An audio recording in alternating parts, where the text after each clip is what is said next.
किन आत्तिन्छौ तिमी? कहिले पनि नआत्तिऊ।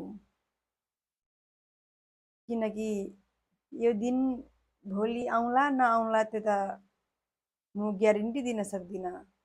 तर भगवानले दिएको यो सुन्दर उपहार, तिम्रो यो सुन्दर जीवन, तिम्रो यो सुन्दर शरीर, तिम्रो यो सुन्दर मुस्कान अनि तिम्रो त्यो सुन्दर भविष्य,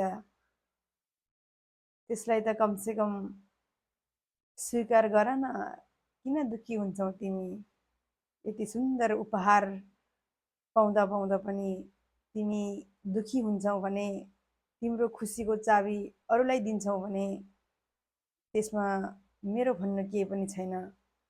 तिमी खुसी हुनु छ भने तिम्रो खुसीको चाबी पनि तिम्रै हातमा हुनुपर्छ।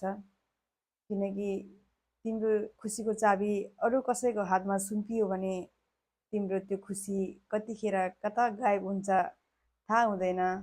त्यही भएर आफ्नो खुसीको चाबी, आफ्नो जिन्दगीको चाबी तिमीसँगै हुनुपर्छ महोदय। कहिले पनि आफ्नो जिन्दगीको चाबी अरूको हातमा सुम्पिदियो भने तिमी कतिखेर बिचल्ली हुन्छ त्यो थाहा हुँदैन। त्यही भएर आफ्नो जिन्दगीको यात्रा कहाँसम्म गर्ने हो, आफ्नो जिन्दगीको यात्रा कुन स्थानसम्म पुग्ने हो त्यो तिमीलाई मात्र थाहा छ। त्यो गन्तव्य तिमीलाई मात्र थाहा छ। त्यही भएर जिन्दगीको चाबी अरूलाई दिने काम कहिले नगर्नुहोस्। जिन्दगीको चाबी आफूसँगै राख्नुहोस्। किनकि यो जिन्दगीको चाबी तिमीसँगै हरायो भने पनि केही छैन।